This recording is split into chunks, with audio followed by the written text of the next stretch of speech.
Xavier uncle लिखते हैं, ब्रह्मास्त्र के डायलॉग चाहे क्रिंज थे, एटलीस्ट वीएफएक्स तो अच्छा था। आदि पुरुष के तो दोनों ही क्रिंज है।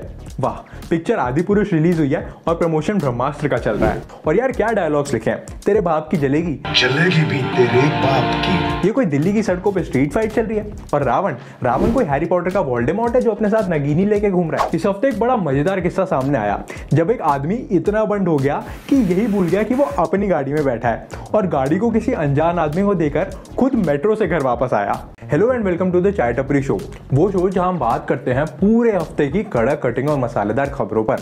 इस हफ्ते रिलीज हुई है फिल्म आदि पुरुष और इस फिल्म का ट्रेलर आने से लेकर आज तक सिर्फ कंट्रोवर्सीज ही चल रही हैं। पहले सिर्फ वीएफएक्स को लेकर थी, आज वीएफएक्स, डायलॉग्स, एनिमेशंस, लुक्स सबको दबा के क्रिटिसाइज किया जा रहा है।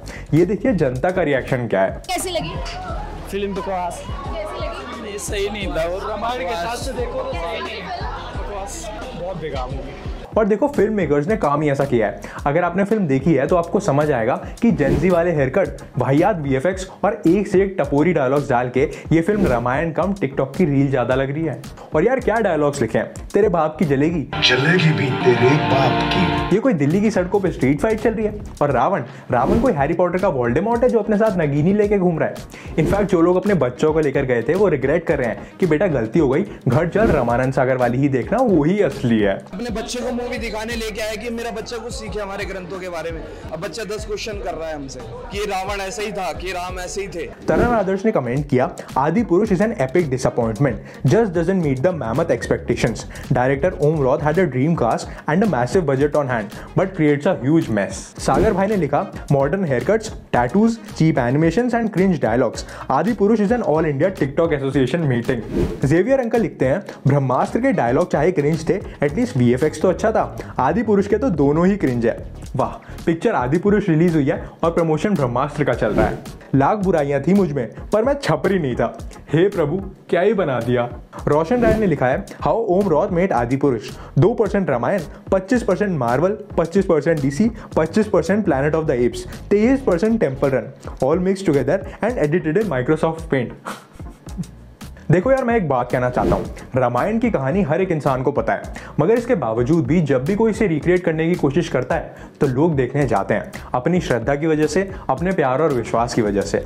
और इस फिल्म ने उसी भावना को धंधा बनाने की कोशिश की है और कोशिश क्या, बना ही डाला है। इनफैक्ट थिएटर में हनुमान जी के लिए एक सीट रिजर्व करा के, फूल माला चढ़वा के, ये काफी क्लियर है कि लोगों की फीलिंग्स को पीआर का एक जरिया बना दिया गया है।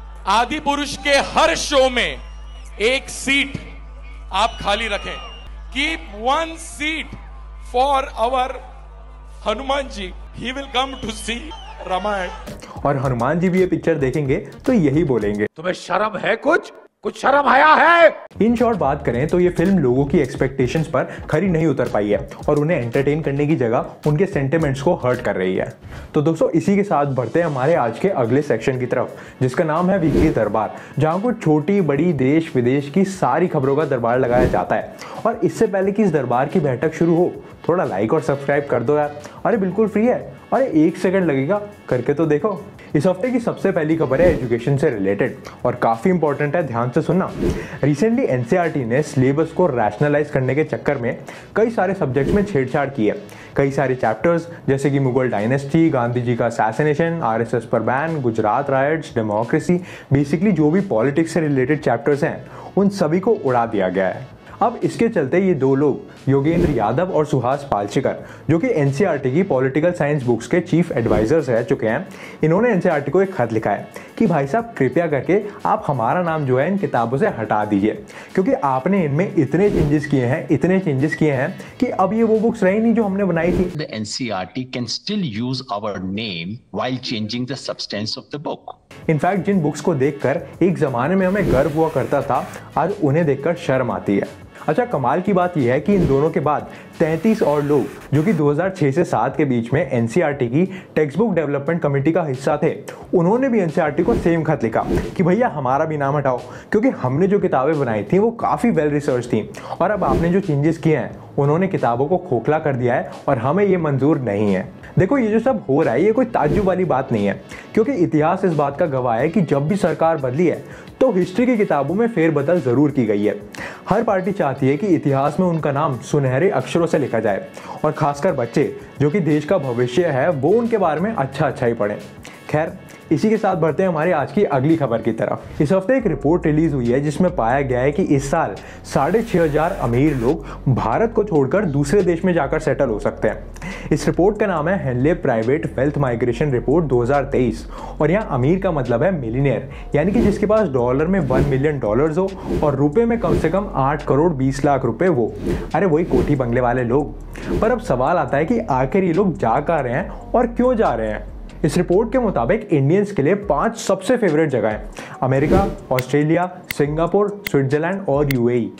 थाईलैंड नहीं जा रहे यार लोग, कमाल है। हरामी हो बेटा। इन लोगों के इंडिया छोड़ के जाने की कई वजह बताई जा रही हैं। बच्चों की बेहतर एजुकेशन के लिए, बेटर हेल्थ फैसिलिटीज के लिए, और सबसे बड़ा कारण है इंडिया के strict tax laws. In fact world wide ज़्यादातर लोग अपना देश इसीलिए छोड़कर जाते हैं क्योंकि जिस देश में वो बसने जा रहे हैं वहाँ का टैक्स रेट कम होता है और बिजनेस अपॉर्चुनिटीज ज़्यादा। देखिए, इन अमीरों का देश को छोड़ना काफ़ी बड़ी प्रॉब्लम है क्योंकि इनके जाने से कंट्री को टैक्स का लॉस होता है। कल को अगर ये कोई बिजनेस स्टार्ट करते तो उससे कितनी जॉब्स क्रिएट हो सकती थी, उन सब का लॉस होता है। अब यार देखो, इनको जाने से तो कोई नहीं रोक सकता, पर अगर उन प्रॉब्लम्स को आइडेंटिफाई किया जाए जिनकी वजह से देश छोड़ना चाहते हैं, चाहे वो टैक्सेशन सिस्टम हो, लीगल सिस्टम हो, गवर्नमेंट इंटरफेरेंस हो, जो भी हो, उन्हें सुधारने पर काम किया जा सकता है ताकि जिन फैसिलिटीज़ के लिए ये देश छोड़ना चाहते हैं वो इन्हें इधर ही प्रोवाइड की जा सकें। खैर, ये खबर भले ही उतनी मोटिवेटिंग ना हो, पर यकीन मानो अगली खबर सुन के सीना चौड़ा हो जाएगा। पिछले कुछ सालों में आपने कई बार डिजिटल इंडिया तो सुना ही होगा। अब इसका मतलब क्या होता है ये समझाता हूँ। भारत सरकार की तरफ से एक डेटा रिलीज हुआ है जिसमें पाया गया है कि 2022 में भारत में 89.5 मिलियन डिजिटल ट्रांजैक्शंस हुए हैं। इनफैक्ट इस डेटा के मुताबिक 2022 में पूरी दुनिया में जितने भी रियल टाइम पेमेंट्स हुए हैं उनमें से 46% इंडिया में थे, यानी कि दुनिया के आधे ट्रांजैक्शन सिर्फ इंडिया में हुए हैं। इससे साफ जाहिर होता है कि डिजिटल पेमेंट्स के मामले में इंडिया ग्लोबल लीडर बन चुका है। That India has leapfrogged the world to take the tea wala who is in a village and now she gets a payment from a phone. Make sure that she gets direct payments from the government, 100% of each one of those rupees. इस list में दूसरे number पर है Brazil, followed by China, Thailand और south Korea. और मजेदार बात यह है कि इन चारों देशों के डिजिटल ट्रांजैक्शंस मिला के भी इंडिया से कम है। देखिए, आज की डेट में इंडिया उन देशों में से है जहां मोबाइल डेटा सबसे सस्ता है, जिसकी वजह से लगभग 80 करोड़ भारतीयों को इंटरनेट का एक्सेस है। और इस रिपोर्ट से साफ जाहिर होता है कि अब सही मायने में इंडिया डिजिटल बन रहा है। दोस्तों, अगली खबर सुनकर आप हिल जाओगे। जहां एक तरफ इंडिया दुनिया की सबसे पॉपुलेटेड कंट्री बन चुकी है, वहीं सिक्किम में सरकार लोगों को इंसेंटिव्स दे रही है ताकि वो उधर और बच्चे पैदा करें। दरअसल 2022 में सिक्किम का फर्टिलिटी रेट सिर्फ 1.1 रह गया था, यानी कि ऑन एन एवरेज वहां पर औरतें एक बच्चे से ज्यादा पैदा नहीं कर रही हैं, जिसकी वजह से पिछले कुछ सालों में वहां की जो लोकल कम्युनिटीज हैं उनकी पॉपुलेशन काफी तेजी से घट रही है। अब वहां की सरकार को इस बात की चिंता है कि अगर जल्दी इस प्रॉब्लम का सोल्यूशन नहीं निकाला गया तो बहुत ही जल्द सिक्किम की कई कम्युनिटीज हमेशा के लिए खत्म हो जाएंगी। इसीलिए वहां पर औरतों को पूरे 1 साल की मैटरनिटी लीव दी जा रही है, दूसरा बच्चा पैदा करने पर इंक्रीमेंट मिल रहा है और तीसरा बच्चा पैदा करने पर डबल इंक्रीमेंट दिया जा रहा है। इसके अलावा आदमियों को पूरे 1 महीने की पैटर्निटी लीव दी जा रही है और उसके अलावा कई और फाइनेंशियल बेनिफिट्स भी प्रोवाइड किए जा रहे हैं। अब सिक्किम की पॉपुलेशन बढ़ने का देश पर क्या असर होगा ये तो वक्त ही बताएगा, लेकिन फिलहाल बढ़ते हैं हमारे शो के सबसे मजेदार सेक्शन की तरफ, जिसका नाम है अतरंगी खबरें। क्योंकि दुनिया में हर घंटे के, हर मिनट की, हर सेकंड में कुछ ना कुछ अतरंगी तो होता रहता है रे। इस हफ्ते एक बड़ा मजेदार किस्सा सामने आया जब एक आदमी इतना बंड हो गया कि यही भूल गया कि वो अपनी गाड़ी में बैठा है और गाड़ी को किसी अनजान आदमी को देकर खुद मेट्रो से घर वापस आया। दरअसल दिल्ली में रहने वाले अमित प्रकाश गुड़गांव के एक फर्म में नौकरी करते हैं। अब एक रात वो अपना काम खत्म करके एक वाइन शॉप पर पहुंच गए। वहां से उन्होंने दारू खरीदी और अपनी गाड़ी में आकर पीने लगे। अब कुछ ही देर बाद एक अनजान आदमी आता है और उनके साथ बैठ के पीने को कहने लगता है, जिस पर ये भाई साहब मान भी जाते हैं और उसे गाड़ी में बिठा लेते हैं। अब दोनों पीते पीते गाड़ी चलाकर गुड़गांव के सुभाष चौक तक आ जाते हैं, जहां वो अनजान आदमी इन्हें बड़े प्यार से अपनी ही गाड़ी से उतरने को कहता है। और ये भाई साहब इतने नशे में थे कि अपना मोबाइल, लैपटॉप, 18,000 कैश और गाड़ी सब भूलकर गाड़ी से उतरते हैं और मेट्रो लेकर सीधा अपने घर पहुंच जाते हैं। यार भलाई का जमाना ही नहीं है।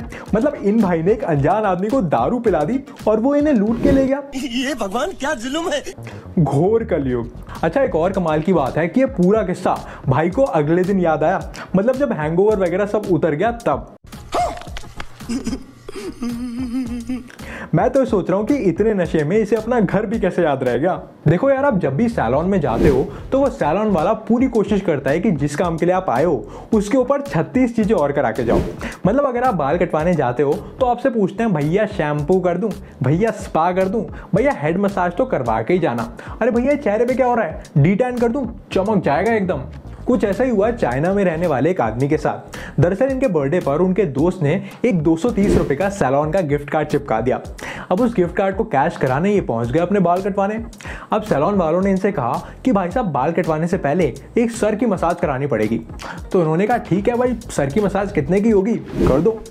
अब ये कहने के तुरंत बाद इनके सर पर अलग अलग चीजें लगाई जाने लगी और जब इन्होंने रेट कार्ड मांगा तो कतई इग्नोर कर दिया गया। इवेंचुअली जब सारा काम हो गया तो सैलून वालों ने इन्हें एक 1.25 लाख रुपए का बिल पकड़ा दिया, जिसको देखकर इनकी तशरीफ फट गई। अबे 1.25 लाख में तो पूरा हेयर ट्रांसप्लांट हो जाता है। सोचो, जो आदमी 230 रुपए बचाने गया था वो 1.25 लाख रुपए गवा कर आ गया, उस पर क्या बीत रही होगी। मेरे साथ अन्याय हुआ है। अच्छा, जब इन्होंने बिल क्लियर करने से मना कर दिया तो सैलून वालों ने जबरदस्ती इनके फोन से एक लोन लिया और तब अपना बिल क्लियर किया। घोर कलयुग है भाई साहब, घोर कलयुग। हर जगह सिर्फ स्कैम ही स्कैम, स्कैम ही स्कैम। तो दोस्तों, इसी के साथ हम पहुंच चुके हैं आज के शो के अंत में। और अगर आप यहां तक आए हैं और आपको शो पसंद आया तो थोड़ा लाइक और सब्सक्राइब भी कर देना यार।